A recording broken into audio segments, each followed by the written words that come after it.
We get information body to body, mind to mind, and site-specific work allows us to reclaim spaces of importance in Miami, to highlight histories and significant cultural experiences that are unique to a location. Artists really have to be in dialogue with a space that holds many other bodies.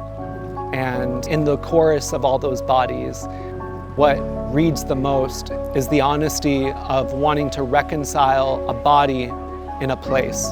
And that's what Grass Stains does.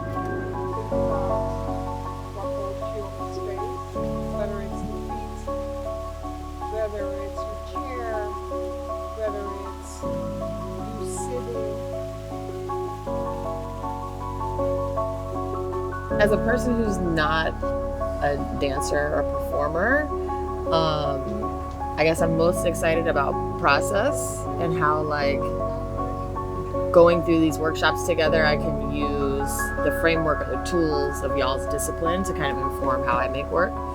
And so I don't really have any ideas. I'm just kind of like open to like how I can learn differently in this environment. This is akin to like sketching or like figure drawing classes where like it's no judgment, you just have to draw as quickly as possible. That's what this week is for you. Grass Stains intensely collapses the artistic process. It doesn't give the artist a lot of time to second guess themselves or to procrastinate. It creates an urgency to understand, an urgency to reform their ideas. We are making certain assumptions as artists going into a space which prove to be false the longer we stay in that space.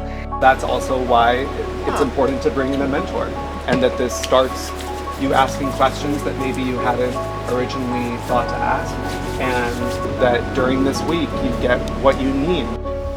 Like my ancestors were probably only welcome as like workers on the outside. So like I'm not even touching the steps in order to ascend and descend down.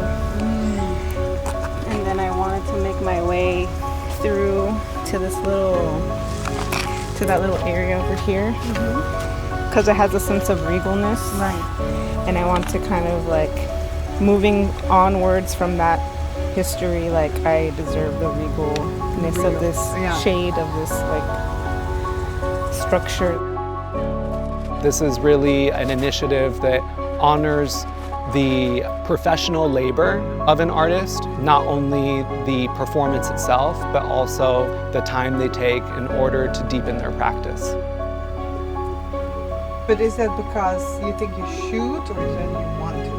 I find that a lot of lessons from the film world I do bring into performance and dance and choreography.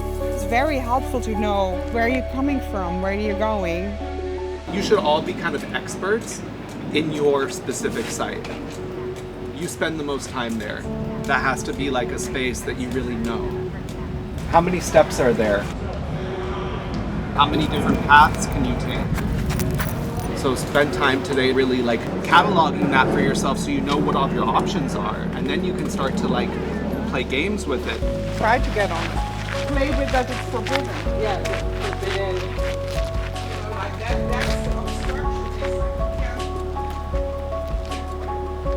that's as sensitive humans, really feel what the space gives you. And how do you place a live body in that space? Anytime you're putting your full body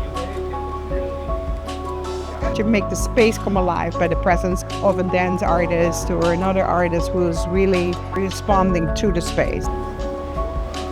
By being in a space like Vizcaya here on a Saturday, there are hundreds of people that stumbled upon these performances that we're just completely not expecting to. And that in itself is a really beautiful part of creating site-specific work, because you're meeting people where they already are rather than expecting them to come to you. Grass Stains allows us to relish in the urgency and in the impossibility of ever feeling truly complete in this week. Because this is really meant to start conversations, to initiate collaborations that will outlast this week.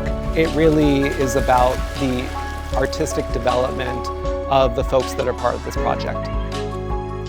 I think that when we see gaps, we shouldn't run to a place where there are better opportunities. Maybe that's a sign that you should create those opportunities that you're seeking. And I'm really invested in the future of Miami.